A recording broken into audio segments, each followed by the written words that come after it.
हर हर गंगे दोस्तों, मैं Rahul let's go to travel के एक नए एपिसोड में फिर से आपका स्वागत करता हूं। और आज हम घूमेंगे देवभूमि उत्तराखंड की योग नगरी ऋषिकेश में। 2 दिन का ट्रिप प्लान रहेगा दोस्तों, और मैं आपको पूरी जानकारी दूंगा कि कैसे आप ऋषिकेश पहुंच सकते हैं, होटल या स्टे करना कहां सही होगा, स्टेप बाय स्टेप आपको कौन से प्लेसेस पे घूमना चाहिए, और लास्ट में आपको बताऊंगा कि पर पर्सन आपका कितना खर्चा हो सकता है। तो दोस्तों बने रहिए वीडियो के एंड तक और घूमिए मेरे साथ ऋषिकेश को।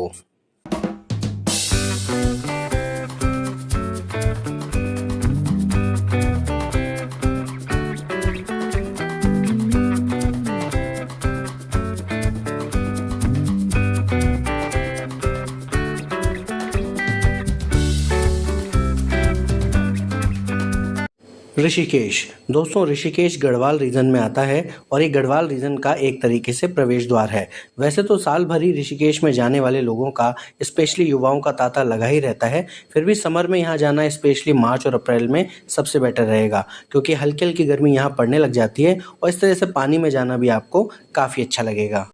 तो दोस्तों अब बात करते हैं कि आप ऋषिकेश पहुंचेंगे कैसे। तो आपके अगर शहर से ऋषिकेश जाने के लिए डायरेक्ट बस या ट्रेन है तो बहुत अच्छी बात है, और अगर नहीं है तो सबसे बेस्ट होगा कि आप हरिद्वार आ जाएं।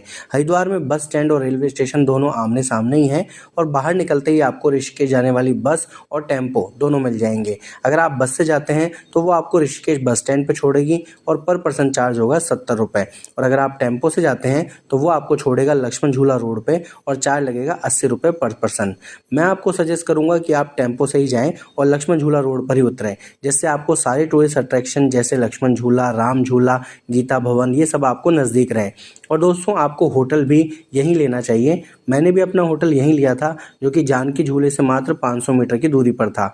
इस पर भी एक सेपरेट वीडियो आने वाला है दोस्तों, तो वीडियो को लाइक करके चैनल को सब्सक्राइब ज़रूर कर लीजिएगा, ताकि जैसे ही वीडियो अपलोड हो उसकी जानकारी आपको मिल जाए। तो अब दोस्तों आपको होटल में थोड़ी देर आराम कर लीजिए, और उसके बाद शुरू होगा हमारी ऋषिकेश की 2 दिन की ट्रिप का सफ़र, जिसमें आपको सबसे पहले जाना चाहिए रिवर राफ्टिंग करने के लिए। दोस्तों जो भी ऋषिकेश आता है वो रिवर राफ्टिंग करने ज़रूर जाता है। ऋषिकेश में आपको राम झूले के आसपास काफ़ी सारे एजेंट्स मिल जाएंगे, और लोग नॉर्मली 12 से 16 किलोमीटर की राफ्टिंग करते हैं, जिसका चार्ज नॉर्मली 500 से 700 रुपये के बीच में रहता है। वैसे इस पर भी मैंने एक सेपरेट वीडियो बनाया हुआ है, लिंक डिस्क्रिप्शन बॉक्स में आप जाके ज़रूर चेक कर सकते हैं। दोस्तों राफ्टिंग करने में आपको 2 से 3 घंटे का समय लगेगा, और इस तरह से अगर आप 10 बजे राफ्टिंग करने के लिए निकलते हैं तो आप 12 या 1 बजे तक वापस होटल आ जाएंगे। अब दोस्तों आप होटल आकर नहा धोकर अपने आप को रिफ़्रेश कर लें और फिर निकल जाएं लंच करने और आसपास के टूरिस्ट अट्रैक्शन घूमने, जिनमें प्रमुख हैं बीटल्स आश्रम, जानकी झूला, गीता भवन, परमार्थ निकेतन, राम झूला और लक्ष्मण झूला। इसके लिए आपको शुरुआत करनी चाहिए जानकी झूले से। यहाँ से होते हुए आप एक तरफ देखेंगे बीटल्स आश्रम को, जहाँ उन्होंने अपना सब कुछ समय बिताया था। दोस्तों जानकी झूले से जब आप राम झूले तक जाएंगे तो आपको बीच में गीता भवन देखने को मिलेगा। ये काफ़ी अच्छा भवन है। यहाँ जाकर आप गीता भवन में पुस्तकों के भंडार को देख सकते हैं और अपना समय बिता सकते हैं। इसी के पास में आपको देखने को मिलेगा परमार्थ निकेतन। ये एक बहुत ही अच्छी और सादगीपूर्ण जगह है। गंगा किनारे यहाँ महादेव की मूर्ति को भी देख सकते हैं, जो आपके मन को काफ़ी शांति देगी। परमार्थ निकेतन में भी जाकर आप ध्यान और योग की साधना कर सकते हैं। महादेव के चरणों में गंगा किनारे आप कुछ देर ज़रूर बैठें दोस्तों। मैं आपको यकीन दिलाता हूँ कि कुछ समय के लिए आप अपनी सारी समस्याओं को भूल जाएंगे। यहाँ कुछ समय बिताने के बाद आप राम झूला के लिए बढ़ जाएं। दोस्तों अब राम झूला ऋषिकेश का सबसे मुख्य आकर्षण है। ये एक सस्पेंशन ब्रिज है जो गंगा नदी के ऊपर बना है। यहाँ हमेशा सैलानियों से ये गुलजार रहता है। जब आप इसके बीच में पहुँचेंगे तो ये हिलने लगेगा। यहाँ सचमुच आपको बहुत ही अच्छा लगेगा और अपने आप को आप झूमता हुआ महसूस करेंगे। दोस्तों अब आपको इन सब जगहों को देखने में 2 से 3 घंटे हो चुके होंगे, और ये टाइम होगा कुछ खाना खाने का। तो आप राम झूला के आसपास बने बाज़ारों में खाने का मज़ा ले सकते हैं, या फिर राम झूले के पास ही पार्किंग बनी हुई है, वहाँ पर चोटी वाला रेस्टोरेंट है जो कि काफ़ी फेमस है, वहाँ भी आप खाने का लुत्फ़ उठा सकते हैं। तो दोस्तों खाना खाने के बाद आप निकल जाएं टेम्पो से लक्ष्मण झूला की तरफ। लक्ष्मण झूला परमानेंट बंद हो चुका है, लेकिन यहाँ नीचे आप गंगा तट तक जा सकते हैं।